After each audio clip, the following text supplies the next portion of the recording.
Thank you very much for listening to this week's talk on the Sedra of Vayeitze. And we are dedicating this learning to the safe return of all of the hostages and the safe and speedy and successful mission of all of the Chayalim, the soldiers of the IDF and the people in the land of Israel. And please God, the learning that we do should be in all of their merit. And this the Sedra of Vayeitze, which describes the flight of Yaakov Avinu from his parents' home to the land of Haran, going towards his uncle, his mother's brother Lavan, and the setting up of his homes. He marries Leah and Rachel, and also their two handmaidens, Bilhah and Zilpah, and all of the 12 tribes are born. So there's so much information and so much very pertinent historical detail in this week's Sedra. And we know two things: that every single word in the Torah is eternally relevant, and we can see the momentous importance of the events that are being described in this week's Sedra. But we also know that sometimes when there are episodes recorded that don't seem to be so crucial to our guiding in the Torah, or even so crucial as a viewed by the development of the Jewish people as a sort of an integral part of the development of the Jewish people. And so these kind of episodes really require very close scrutiny because they are there for a very good reason. And I am referring to one such example that we find in this week's Zedra that's very easy to gloss over, to glaze over, and that is found in chapter 29, verse 3. And this talks about how Yaakov has arrived in Haran and he's approaching the well. Vayar, and he saw, this is actually verse 2, chapter 29, verse 2. Vayar, and he saw Vehine Ve'er Hasodeh, and behold, there was a well in the field. V'hinei shom shlosha edrei tzon, and there were 3 flocks of sheep. Rovtzim aleha, jumping on it. Ki min haber hahi, because from that water, yashku ha'adorim v'ha'even gedola al pi ha'be'er. From this very well, the flocks would be watered, and there was a very big stone covering the mouth of the well. And this detail that sneaked in at the end, that this very big stone is covering up the mouth of the well. So that's going to feature very prominently. And we find as it continues, so all of the flocks would gather there at the well, which was the water source, and they would roll off the stone from the mouth of the well, and they would give the flock to drink, and when they were finished, they would then cover up the well. There were issues in last week's Sedra of people stopping up wells, so clearly it was not that could have been part of criminal practice of yesteryear in the times of the Torah, and so we are protecting the systems in this way, that anybody who tampers with these wells is going to be reprimanded, and we also have to file that information that is going to sort of go towards showing a very salient point from regarding Yaakov. Vayomer lahem Yaakov, and Yaakov sees the shepherds who are in charge of the flocks. And Yaakov says to them, Achai, my brothers, from where are you? Vayomru mechoron anachnu, and they said, we are from Choron. Vayomer lahem Hayadatim es Lavan ben Nachar, and he said to them, do you know Lavan the son of Nachar? Vayomru Yodanu, and they said, we know. Vayomer lahem hashalom lo, and he said to them, is there peace unto him? Vayomru shalom, and they said, peace. Vayine Rachel bito bar imhatzon, and behold, Rachel his daughter is coming with the flock. Vayomer, and he said, this is Yaakov, Hein od hayom godol, the day is still long. Lo eis heosef hamikne, it's not yet time to gather in the flock. Hashku hatzon, uluchu uru, give the flock to drink and go and carry on grazing. Vayomru lo nuchal ad asher ye'osfu kol ha'adorim, we would not be able to, until all of the flocks have been gathered, v'gollu es ha'eben ma'al pi ha'be'er, and they will all together roll the stone that covers the mouth of the well, v'hishku hatzon, and give the flock to drink. Odenim adabra imon. They were still, while he was still speaking with them, v'rochel bar im hatzon, and Rachel comes with the sheep that are the flock that are belong to her father. Kira'ahi, because she was a shepherdess. Vayehi ka'asher ra'a Yaakov es Rachel bas Lavan achi imo, and it was when Yaakov saw Rachel, the daughter of Lavan, the brother of his mother, ve'es Lavan, and the flock of Lavan, achi imo, the brother of his mother, Vayigash Yaakov v'yagel es ha'even ma'al pi ha'be'er, and Yaakov drew near, and he rolled off the stone from the mouth of the well. Vayash es son Lavan acheimo, and he gave the flock of Lavan, the brother of his mother, to the flock to drink. Now, all of this doesn't seem to be, in the grand scheme of the very dramatic events that we are reading about in the last few Sedras, it doesn't seem to really justify taking up space in the Torah. And that means that we have to look at it very carefully.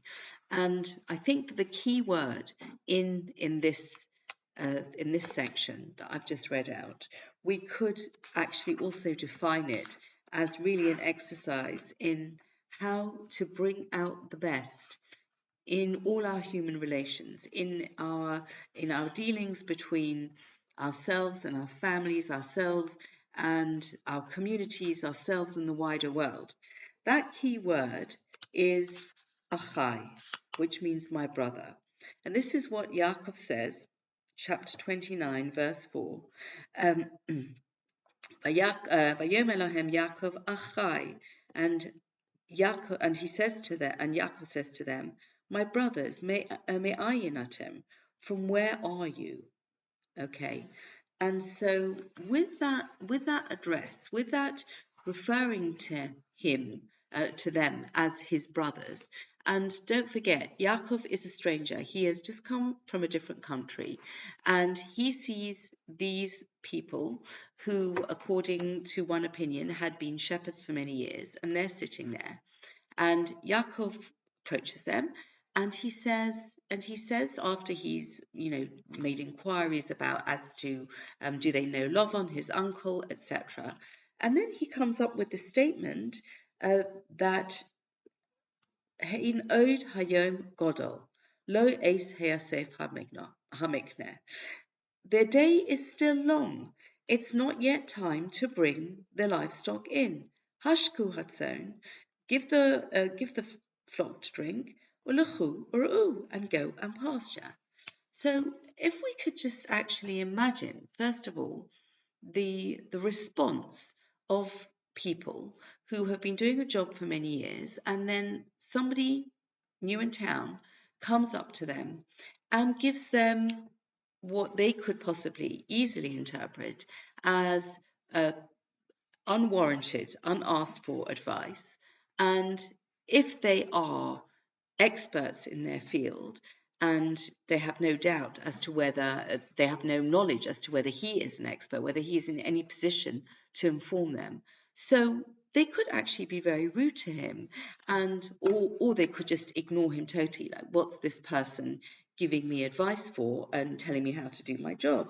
But they are actually very polite, and they explain to him exactly why that they are not watering the flock, they are not giving the flock to drink, they are waiting until everybody's gathered. And this very, very large stone that's covering the mouth of the well clearly is of sufficient size and weight that an individual, an average individual, could not possibly move it. But we hear that, in the verses that follow, that Yaakov actually did move that stone, and he moved it single-handedly, and he does that after he sees Rachel coming. And the Torah is actually linking his being able to move the stone with him seeing Rachel. So, along with every other wisdom that we could possibly ever need, the wisdom of psychology is so apparent in these few verses. The psychology, firstly, that when Yaakov is really inspired when he sees Rachel coming, he gets this superhuman strength that he is able to move single-handedly this stone that sort of seems to be sneaking into the earlier verses, and we're not quite sure at that point what it's doing there. But then when we see the connection and the moral and physical lift that he gets when he realizes that Rachel is there, and he has this surge of energy. And this is a biologically documented fact that when people are in any way very motivated to do something, they will be able to perform acts that in another context they wouldn't have been able to do.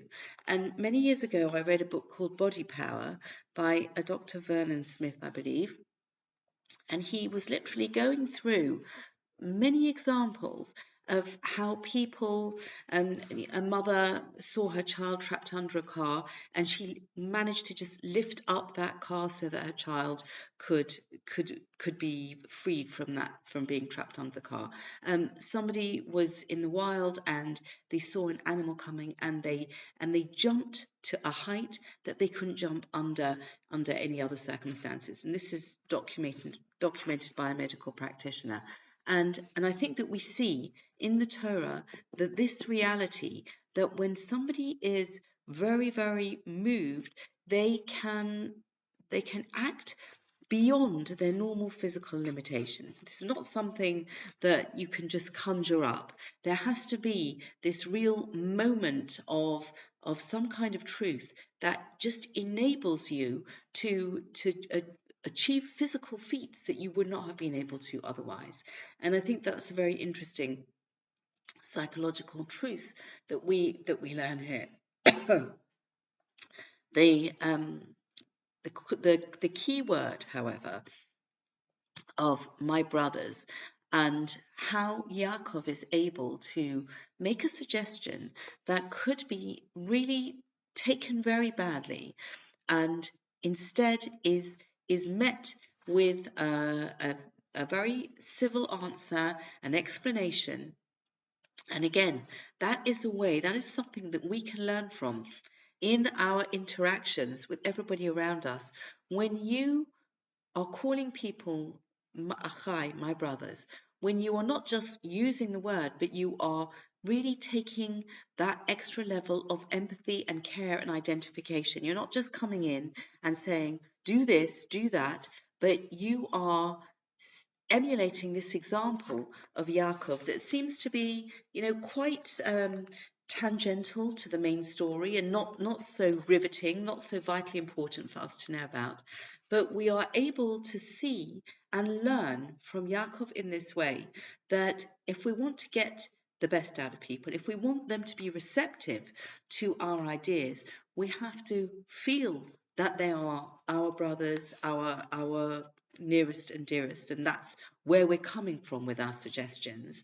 And we have to use that language. We have to really let them know that this is how we are relating to them and how we are feeling. And the Talmud in Erechim talks about the mitzvah of rebuking one's fellow man.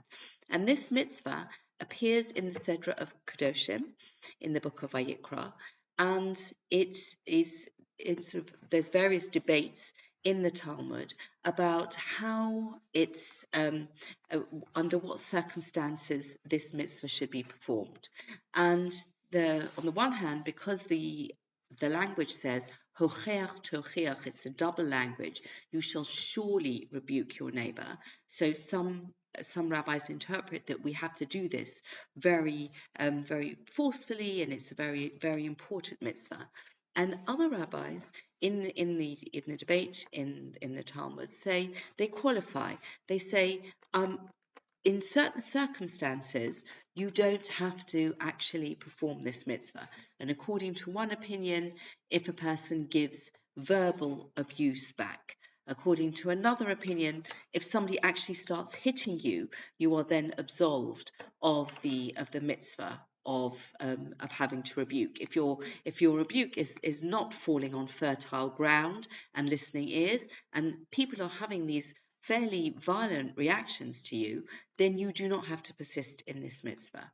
And then the third is that if somebody is just really going to rebuke you back in return and turn the tables on you, as it were, and then as well you are excused. And seeing that the Torah does use this double expression, that it's very important that we understand what is being required by this mitzvah. And we can do that by looking at the situations when we're actually absolved from having to rebuke our fellow man. And the context of the mitzvah of rebuking one's fellow, of if somebody is doing something wrong, to tell them. But again, there's a debate whether if one knows one is not going to be listened to, then one actually shouldn't rebuke in that situation, because it's just going to you're just going to lose credibility. But the concept that if somebody is really pushing back in a fairly aggressive way, either verbally or physically, that you don't have to do it. So looking at the where this mitzvah comes from, it comes from the section of Bein Odom Lechavero. This is the section dealing with mitzvahs that regulate interpersonal conduct. And it is so important that when we are in a situation which actually can be challenging, to be able to, it is something that a person may not necessarily be keen on hearing, yet you want to try to show them that something that they're doing or saying is wrong, and you would suggest the correct way to go about it. You want this to have the best chance of success. The way to do it is to really consider this person who you're talking to as achai, as my brothers. You're not giving them this constructive criticism, we can call it, from some lofty vantage point and a great distance, and you're looking down on them. No, you are together with them.